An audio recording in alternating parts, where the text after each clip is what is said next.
core elements or principles driving my approach to meeting my students' needs.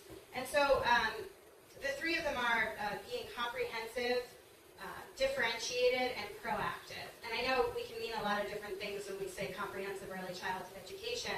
I mean it in terms of both the needs that I was addressing in terms of all developmental domains with my students, but also how I would address them.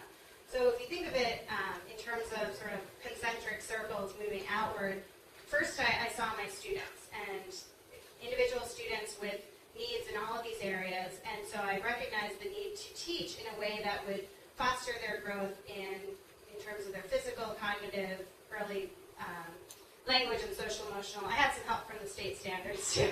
I didn't just come up with that. I'm just saying, like, this is how I saw it. Upon taking my courses at Montclair State, looking at the standards, and sort of stepping back and saying, okay, what does all this say about the overall approach that needs to happen? So we have this child with all of these needs, and then outside of that, we have the setting of my classroom. And when I started to think about, well, where are all the opportunities to teach? At first you might say, oh, well, there's circle time, there's centers.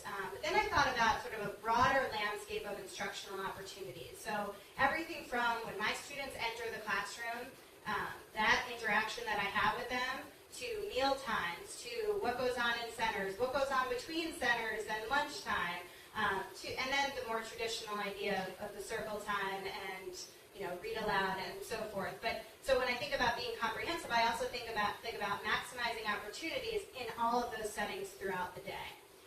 And then I thought about the next ring out, and that would be my school community, and just really looking at all of the other staff, including kindergarten teachers, literacy coaches, my administration, as possible resources for meeting the needs of my kids. And so tapping into them for different purposes, whether it was the literacy coach for learning more about engaging read-alouds, or the pre-K teacher across the hall who had years of experience running community-based centers in the area. So really looking to all of those people as opportunities to give my kids the opportunities that they deserved.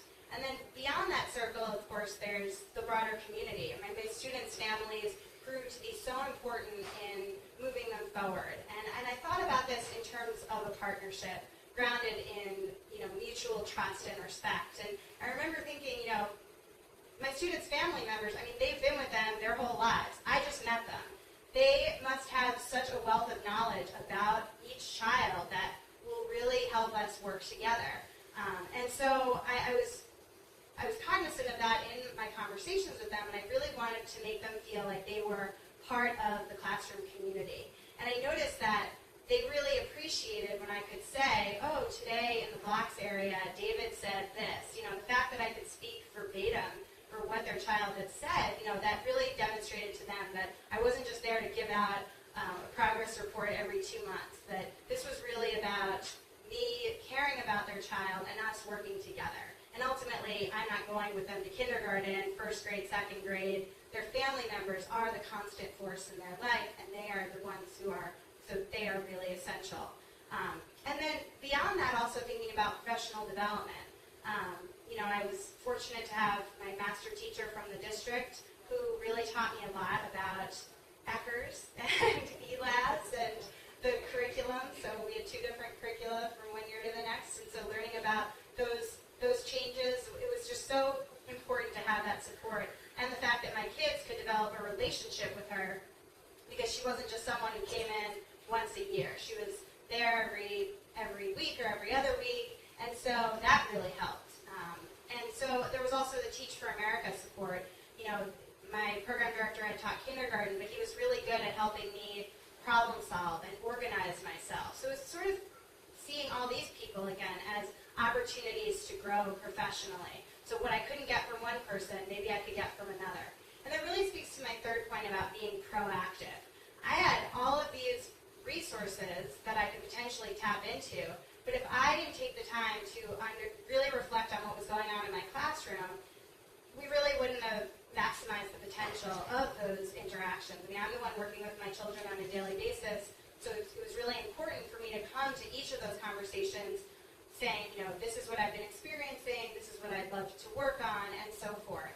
And that also goes for just meeting my students' needs in terms of writing lesson plans, being able to take what I was seeing on the ground and to think about that and to figure out, okay, in whole group or small group or in centers, how am I going to move this child forward so that they can realize their potential. And so what I'd like to do is just share with you a brief interaction I had with one of my students in the blocks area. And this was sort of after I had collected a number of anecdotal notes and analyzed his strengths and weaknesses. And so I wanted to make sure that when I went into the centers, I wasn't just taking notes, that I could sort of take notes and also interact with the children in a meaningful way at the same time. That's why I had clipboards, actually. I had one clipboard where it was for taking the notes down, and the other clipboard basically had individual action plans for each child based on the analysis that I had drawn from those anecdotal notes. So I was constantly sort of balancing the two, assessment and instruction. And at first that was overwhelming, but I found that when I was organized at it, it really helped my kids move forward. Okay, so this is David, and just to set it up, he had pulled a toy car back and forth, and as he released the car, he said, "Look, Tyreek, the car is going down the road fast. We're going to have a race." And so at that point, I was just trying to think about, okay, how can I build on what I know in terms of what he's been working on in various areas to have a meaningful conversation with him. And so I had observed for a few minutes, so it went on. But when I intervened, I said to David, "Great, David, how can we make it go even faster? Is there something we can use?" He said, "I don't know." And I said, "What if we used a ramp? Do you know where it is?" David shrugged his shoulders and said, "No. You know what? I sometimes forget where it is too. Is there something we could put on the ramp so that we know that it's a ramp?" "I can't remember," he said. "Well," pointing to the hat rack, how do you know the hats go there?" David swept his finger from left to right over the label for hats and said, "Because it says hats. Hats, hats, hats. I see the letter H." "So, David, what could we put for the ramp?" David grabbed a piece of paper and marker and said, "We could write it. Great idea. What would we write on for the ramp?" David wrote the letter R and said, "Rrrr, like my friend Ray Vaughn." So you see how, in that interaction, I was sort of building on what I already knew. I knew that he was making connections between the letters and his friends' names. But he was having difficulty problem solving in a way in the blocks area, but also taking it one step forward to using his knowledge of letters to convey a message. And so for me, those daily interactions, again, reinforced the importance of being comprehensive, differentiated, and proactive in my approach. And I was just able to see so much growth with my kids because of it. I still go back and I think, I could have done more here or there. You could always do more. But what I found was that having these frameworks and constantly looking to improve in all of those areas, in terms of my students, my relationships with families, my professional development sources, doing all of that and remaining committed to it as a process allowed me to do what I could do, given other limitations of time and resources.